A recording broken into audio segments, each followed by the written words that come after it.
Hi everyone, Carol Turner here again.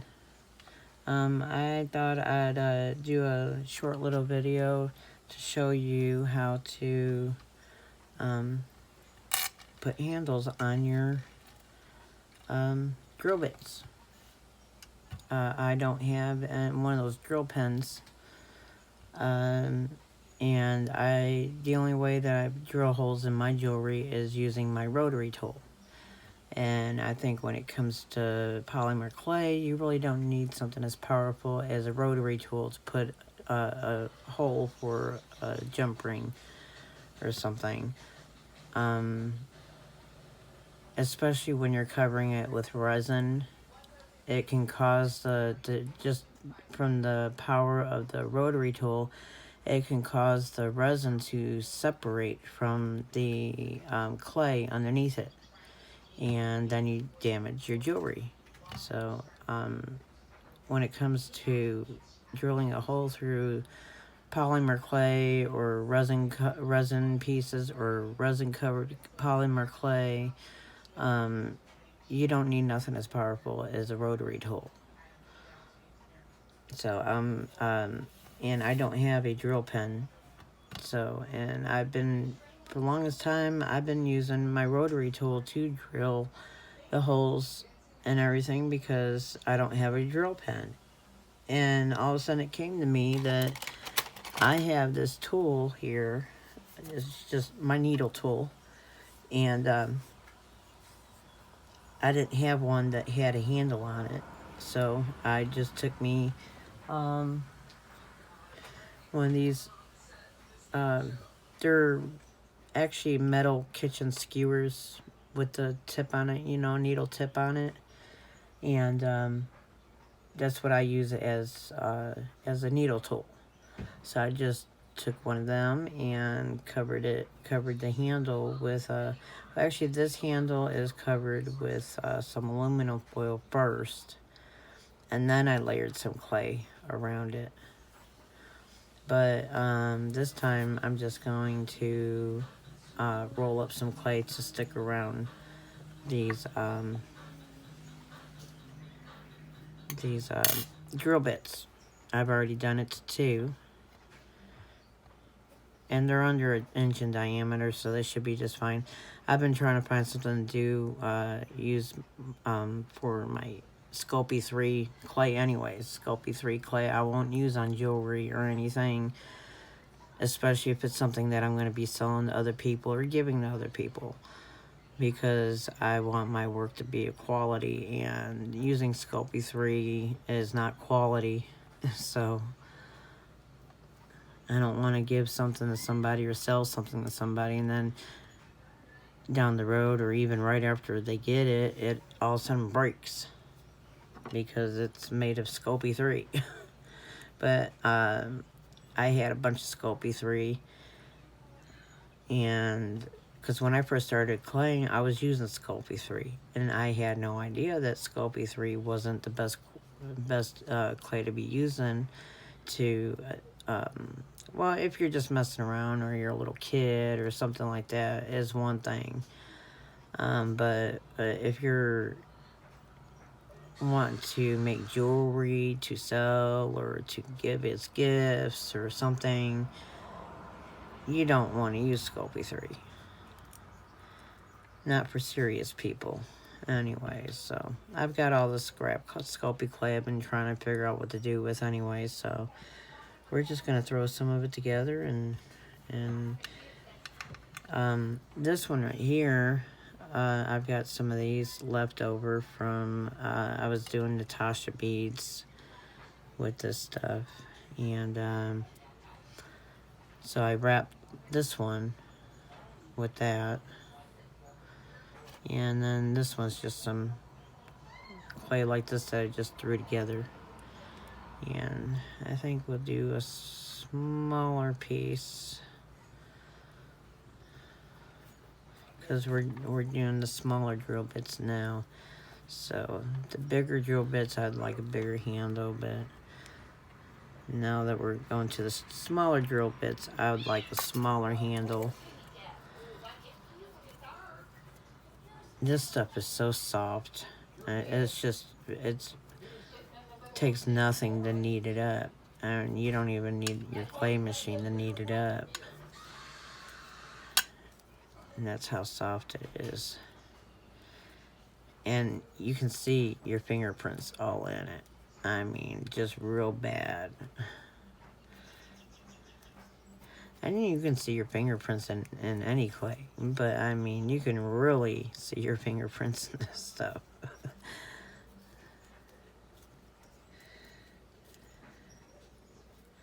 I almost gave up on working with clay just because of the Sculpey 3. And one day I was watching some clay videos, and I heard somebody saying something about Sculpey 3 not being a good clay to use because it breaks. But, you know, Primo and Kato and Fimo and Cernit and Pardo and all these other clays out there were good quality clays to use.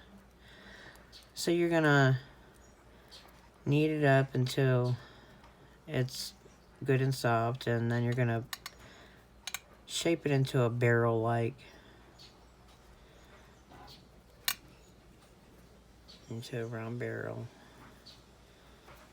Roll it up.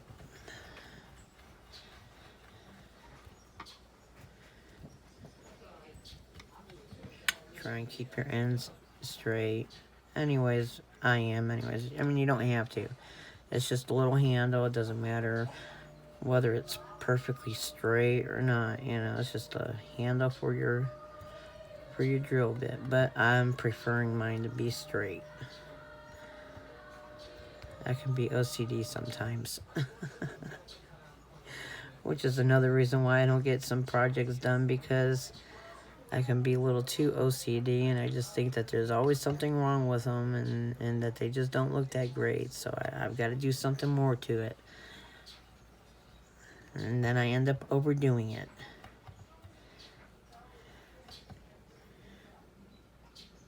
Well, that one's a little too fat. So where's my... So I want to cut a little bit of this off anyways.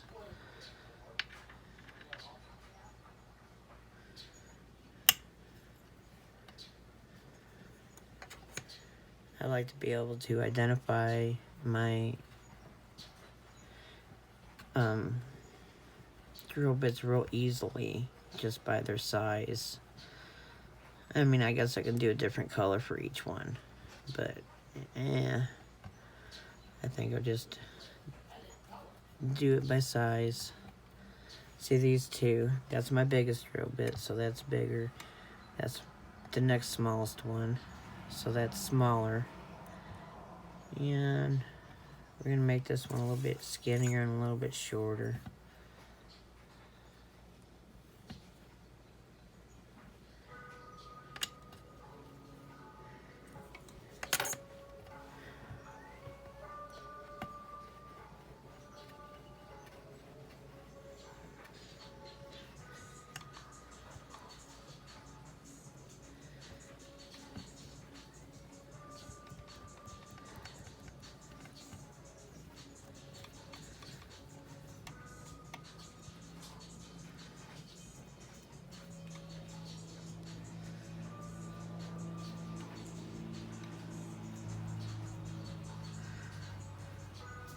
But yeah,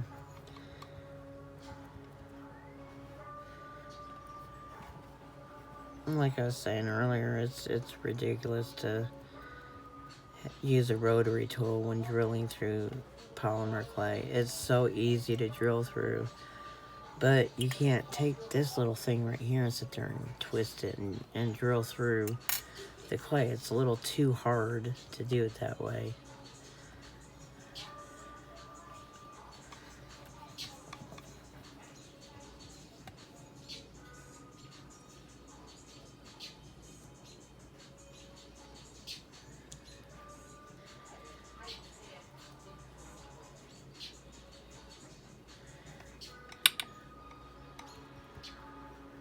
Hear that bird chirping right outside my window here. My cat just went outside, and that here in Tennessee, I don't know. I've never heard of them until I moved here to Tennessee. But they may be in other states too. People here call them catbirds. They're like a brownish gray color with white in them, and especially under their wings is white. And they call them catbirds because they follow cats around during a certain time of year. I think it's during their nesting. And they'll follow cats around and dive bomb them. Just out of nowhere. And they will hunt the cats down. I had a black and white cat named Samson, and he couldn't move not even a foot without a catbird dive bombing him, following him around. Well, the cat I have now, his name's Mau Mau. My daughter named him Mau Mau. But Captain Mau Mau, in fact. And right now he's got one specific catbird out there that has been camping out in the tree outside my front door, just waiting for him. And every time he's outside, that catbird will just sit there and chirp and chirp and chirp and chirp. And as soon as that cat starts moving, that bird's following him and dive bombing him.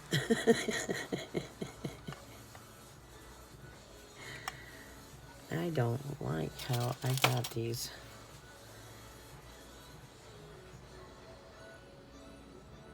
There we go.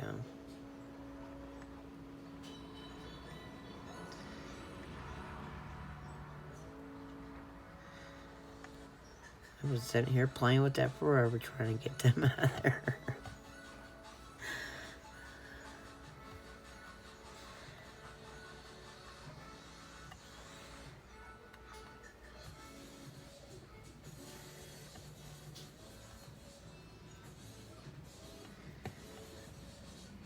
And I'm setting them down flat like this because I want to be able to stand them up.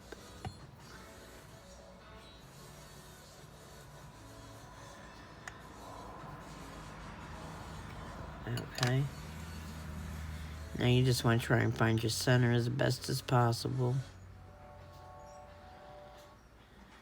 And just shove it straight down in there.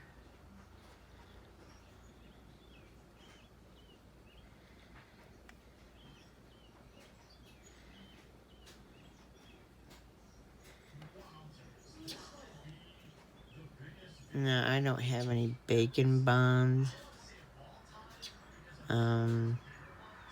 I know that liquid clay would do just as well for regular putting clay and clay together, but I don't know, maybe it'll do the same thing. From what I understand, bacon bond's pretty much no different than liquid clay. So I'll stick a little bit down in here. Sorry about that. My husband didn't know I was videotaping, so. And he was needing me for something, so he started hollering for me. So I'm gonna go ahead and put a little bit of, I don't know, these are down there pretty good. Well, now here it comes. So I guess we'll go ahead and do this liquid clay. And then, from what I understand, the bacon bond is pretty much liquid clay. Just a little thicker.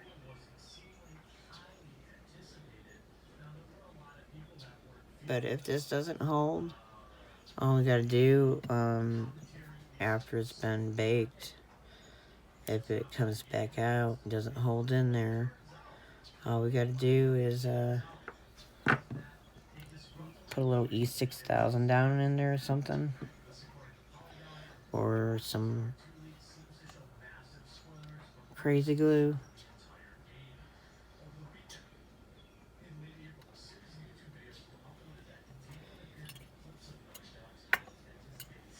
Alright, I'm gonna go ahead and do this last one up, and I will be back when and put them in the oven. They're gonna go in the oven at 275. Whether it's Sculpey 3 or not, I cook all my clay stuff for at least 1 full hour. But always on 275, no lower. Some people will sit there and say that, oh, they'll cook at a lower temperature, but longer times. Never cook at a lower temperature. It's got to cook at least 275. But, yes, you can cook it for more than 15, 20 minutes. In fact, the longer you cook it, is the better. And when it's only been cooked for like a half an hour, it's not that strong. But the more you cook it, at least an hour or so, it's very strong and it's very flexible. You can cook clay for, I've actually left something in there for, it's like 2.5 hours one time.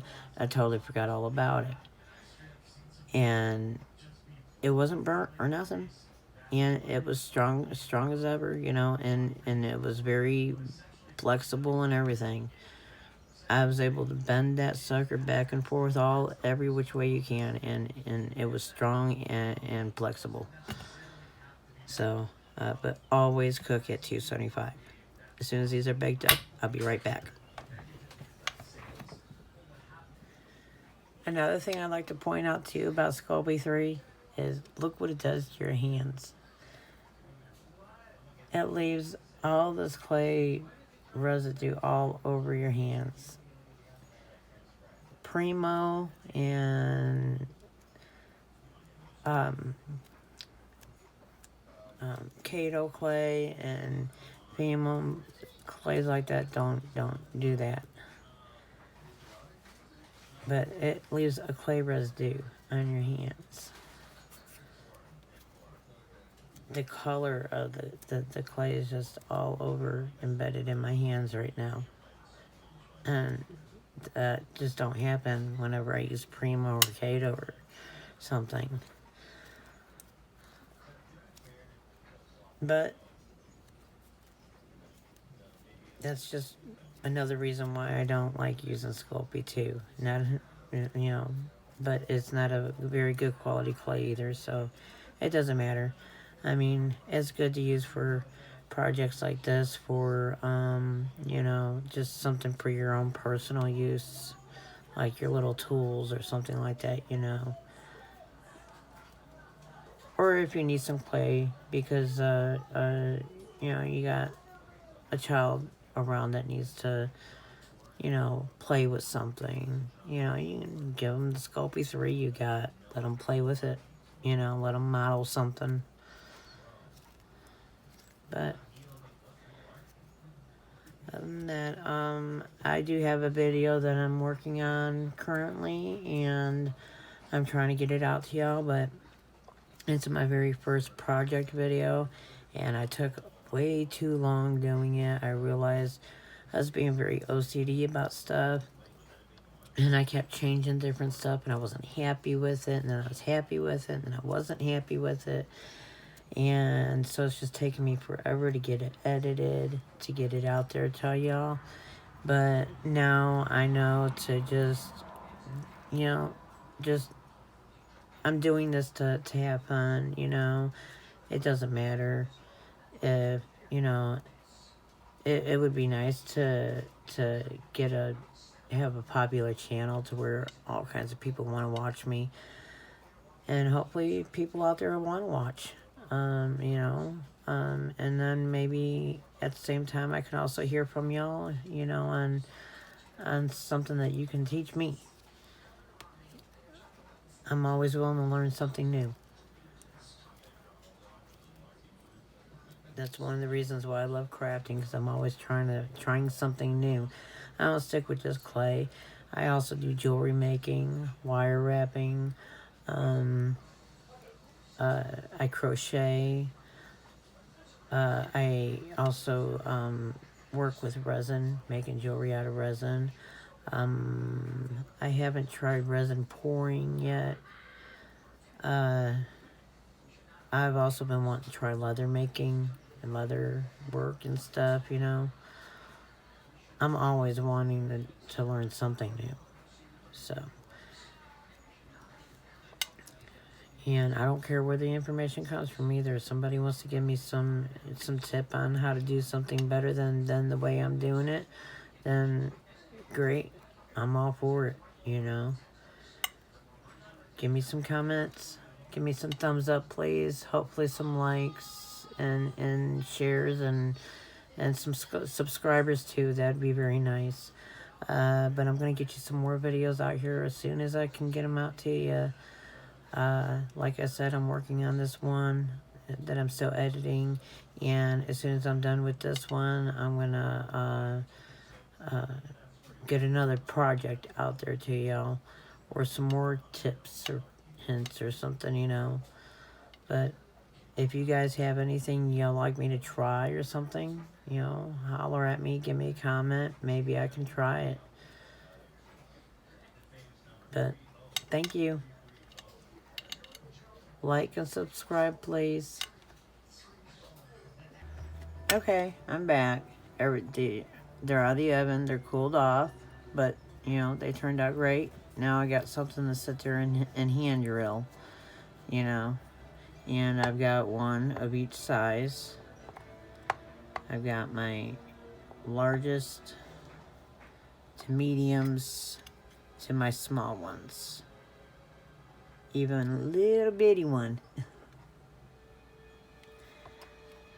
Of course, I don't ever use that little bitty one.